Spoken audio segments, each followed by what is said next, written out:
que disse a ministra do Planejamento, Simone Tebet, que de alguma forma sugere de novo essa tentativa de dividir o agronegócio brasileiro em relação ao que também é o agronegócio brasileiro, que são os produtores rurais familiares, né, de pequenas famílias. Dá uma olhadinha no que disse a ministra Tebet, daqui a pouco a gente faz uma análise rápida sobre o assunto. O agro exporta, mas quem coloca comida na mesa do povo brasileiro, quem coloca feijão, quem coloca arroz, quem coloca mistura, quem coloca hortifruti grangeiros é a agricultura familiar, que precisa de proteção e precisa de garantia, que vai produzir e que a safra que produz vai ser imediatamente comprada. Ninguém é contra, aliás, as pessoas todas são a favor que o pequeno produtor, o agricultor familiar tenha acesso ao que não é um favor do governo. Não é uma benesse do governo, é um empréstimo que tem juros e você precisa pagar para não ficar inadimplente. Como disse aí o Evair de Mello, né? Nem para o grande negócio, nem para o pequeno negócio, é só um empréstimo. Com taxas talvez menores do que o mercado cobraria, bom, o mundo inteiro tem programas de subsídio ao seu agronegócio. E no caso brasileiro, o que o Brasil exporta faz com que, por exemplo, o dólar fique menor aqui, o que diminui o custo do Ministério da Saúde, que tem que comprar insumos importados. Ou seja, o governo ganha com o agronegócio grande, subsidiado, porque ele vende para fora. Percebe como as contas são bem maiores do que tenta imaginar esse divisionismo, esse separatismo vil do governo? Mas vamos lá, a ministra disse que é a agricultura familiar quem coloca comida na mesa do brasileiro. Sim, também a agricultura familiar. Quer ver? Vamos dar uma olhadinha nesse dado aqui. Olha, esse aqui é um dado da Associação Brasileira de Proteína Animal. Para você ter uma ideia, a produção de ovos no Brasil, 95,5%, nós estamos falando de grandes produtores também aqui, tá? Não é só pequeno, obviamente. 95,5% fica aqui, olha, no mercado brasileiro, ou seja, na mesa do brasileiro.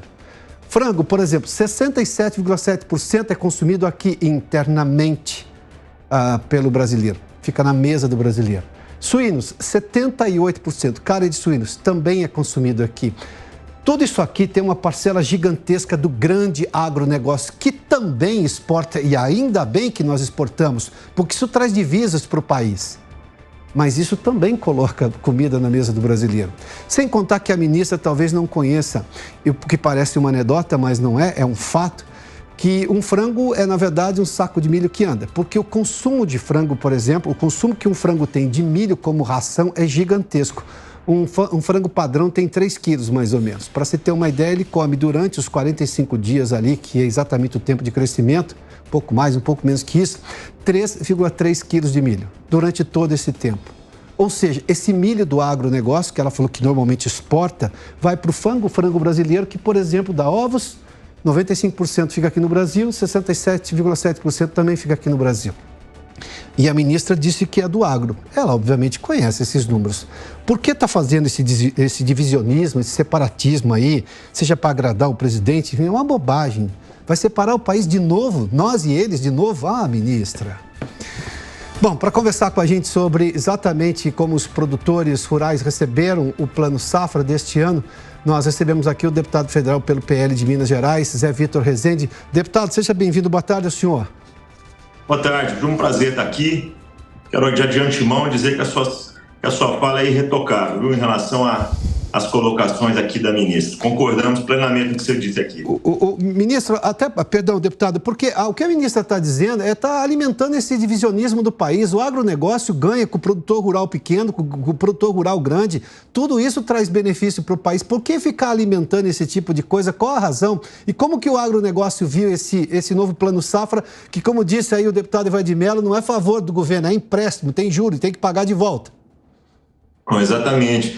Bom, primeiro, eu só posso acreditar que a divisão interessa para aqueles que pensam em eleição o tempo todo. Não é possível que haja uma outra justificativa. Nós, de novo, passamos por situações como essa, como nós vivemos na eleição. Clima tenso, mas encerradas as eleições, validado o processo e tomado posse, o papel do presidente e da sua equipe é construir um ambiente harmonioso e produtivo.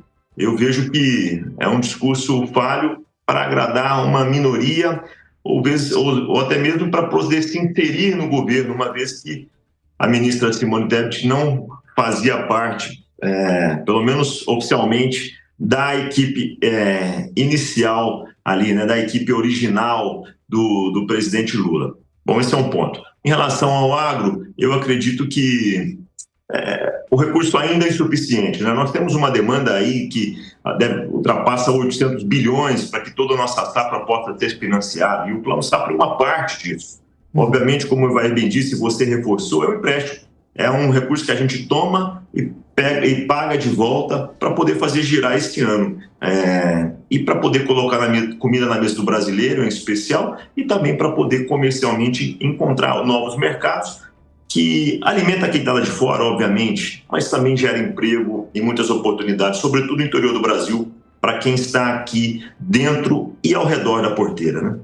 Tá, o deputado, quando a gente olha para esse valor especialmente, e sim, tem essa divisão entre o que é o pequeno produtor rural e o que é o grande produtor rural, e todos eles são brasileiros, todos eles pagam impostos aqui no Brasil, todos eles colocam comida aqui e quando vende para fora, parece que a ministra está reduzindo o tamanho de vender para fora. O Brasil alimenta 1 bilhão de pessoas no mundo, nós somos 200 milhões, estamos falando nós temos um superávit de 800 milhões de pessoas.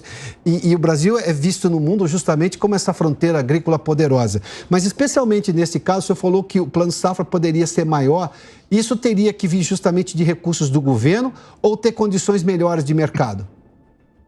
Eu acredito que o governo poderia ter sido um pouco mais audacioso, embora eu reconheça que o Plano Safra teve os seus méritos ao avançar, ao criar mais condições, mas também disponibilizar mais recursos. Nós temos outras ferramentas que a Casa já aprovou, a Casa Legislativa, como é o caso do FIAGRO, que surge como possibilidades. Nós temos também aí, cada vez mais, os bancos privados participando desse mercado do agro. Mas eu vejo que os recursos não são suficientes ainda, perto da demanda que nós temos. Acredito que o juro não é um juro apropriado para o setor agropecuário, né? As condições são diversas e as condições não são favoráveis nesse ano. Nós temos um agro com, claro, um custo de produção menor do que o do passado, mas nós temos também um agro que vem aí de um endividamento muito grande, que vem de compromissos muito grandes, naturais de serem assumidos, porque o agro está em crescimento e é exatamente esse crescimento que tem impulsionado o PIB para frente,